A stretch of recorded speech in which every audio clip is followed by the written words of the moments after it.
Bonjour à tous, j'espère que vous allez bien. Donc dans cette vidéo, on va voir comment lancer des campagnes multicanales avec Emilia.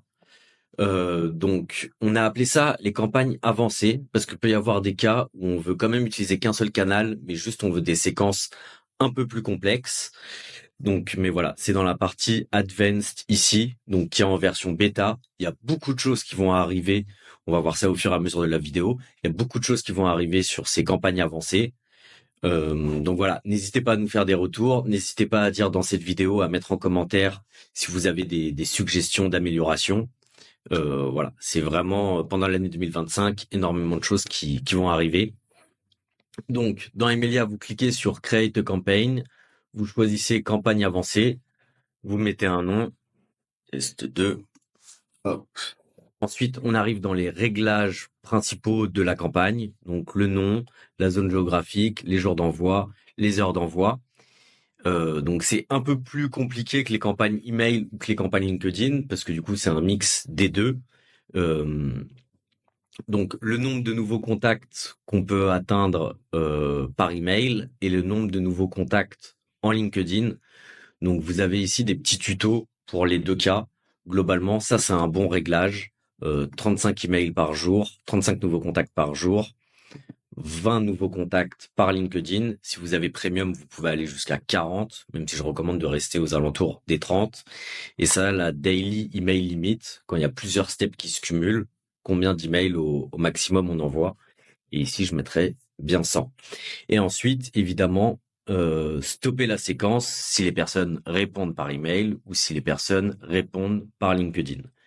Ici, il y a un peu plus d'options enlever les personnes avec qui on a déjà parlé sur LinkedIn. Voilà, c'est en fonction des cas d'usage. Et ici, le tracking des clics ou le tracking des emails ouverts. Moi, globalement, le tracking des clics, je le mets plus parce qu'il y a beaucoup de faux clics depuis quelques temps, par les pare-feux ou les sécurités. Donc voilà. Paramètres généraux. Ensuite, les comptes qu'on va utiliser. Donc, vous n'êtes pas obligé de mettre les deux. Mais ici, par exemple, donc je vais choisir d'utiliser ce compte email et choisir d'utiliser ce compte LinkedIn. Une différence aussi avec Emilia et les autres logiciels de prospection multicanal, c'est que souvent on peut avoir qu'une seule identité. Chez Emilia, on vous laisse même rajouter des adresses mail supplémentaires et avoir plusieurs identités. Mais là, ça n'a pas beaucoup de sens puisque c'est que des adresses email Nils. Mais par exemple, si vous avez plusieurs commerciaux, ici, il aurait pu y avoir l'adresse email Nils et le compte LinkedIn et mon compte LinkedIn. Mais ici, il aurait pu y avoir l'adresse mail de ma commerciale, le LinkedIn de ma commerciale, etc., etc.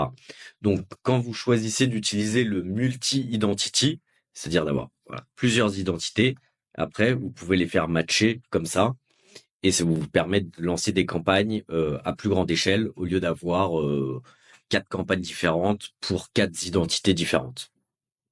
Mais évidemment, il faut bien, du coup, ce sera peut-être quelque chose qui changera dans le futur, mais il faut le même nombre d'emails que de comptes LinkedIn. Après, si vous faites que de la prospection par email et vous voulez utiliser les campagnes avancées que pour faire de l'email, là, vous pouvez choisir du coup 4 identités, 4 boîtes mail différentes. D'accord? Mais sinon, là, on choisit un compte LinkedIn et juste j'enlève les autres comptes email. Donc j'ai bien une seule identité. Ensuite, j'importe mon listing de contacts. Alors je vais voir si sur une autre campagne j'ai déjà des contacts, ça évite de perdre un peu de temps. Ok.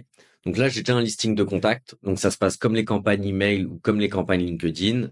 Vous cliquez ici sur ajouter des contacts, vous importez votre CSV, vous faites matcher les colonnes que vous voulez importer. Là, par exemple, j'ai le title, le compagnie, et là, j'ai des messages ultra personnalisés, mais voilà, il peut y avoir deux types de variables. Et là, j'ai la colonne email, évidemment, et la colonne LinkedIn. Donc, quand on veut faire du multicanal, évidemment, il faut les deux colonnes. Au moment d'importer le fichier, il faut bien faire matcher colonne email, colonne LinkedIn.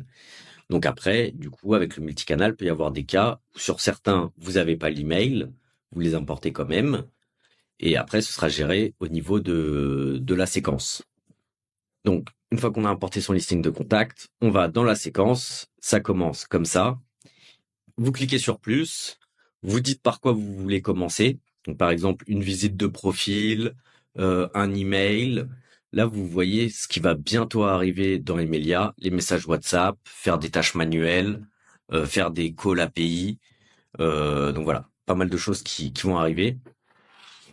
Et sinon, donc, il y a les conditions. C'est tout l'intérêt aussi du multicanal. C'est que vous allez pouvoir mettre une condition et dire, bah, si email euh, est vide, if email is empty, et donc là, email empty, ça va être yes. Donc si l'email il est vide, là on part sur LinkedIn. Si l'email il est pas vide, on va pouvoir partir sur de l'email. D'accord? Après, vous pouvez complexifier de manière différente aussi. Vous pouvez mettre une autre condition. Par exemple, si dans title il y a le mot CEO, et ben du coup là vous pouvez hop, faire un email et du coup programmer un email qui est fait spécialement pour les CEO. Mais si c'est quelque chose d'autre, vous pouvez avoir un email du coup qui sera beaucoup plus générique. D'accord? Là par exemple, on fait une visite de profil. On va pas voir tous les cas possibles. C'est vraiment à vous d'être créatif et de savoir ce que vous voulez faire. Et gardez en tête que si votre but c'est de faire de l'email simplement, allez dans les campagnes email. Si vous voulez faire que du LinkedIn simplement de manière linéaire, allez dans les campagnes LinkedIn. Ce sera beaucoup plus simple que de faire ces séquences qui sont beaucoup plus complexes. D'accord? Donc visite de profil, connect en LinkedIn, donc envoyer une invitation. Et là du coup, quand j'ai connect en LinkedIn, du coup, j'ai en plus ici if prospect si le prospect accepte l'invitation. Donc si le prospect accepte l'invitation, là ici, il y a une petite variable, c'est combien de temps on attend avant de considérer que la personne n'a pas accepté l'invitation.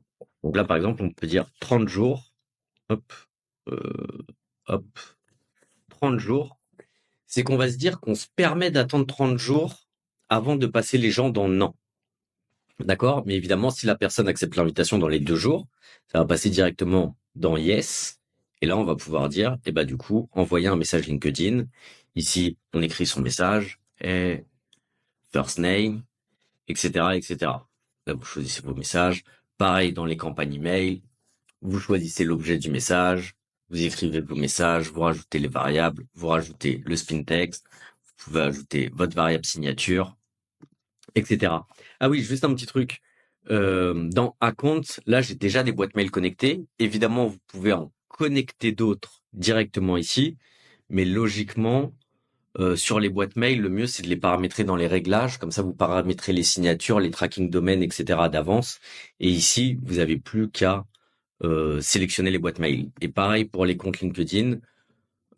Ça, du coup, c'est plus simple. Vous pouvez cliquer sur Connect New Account ici.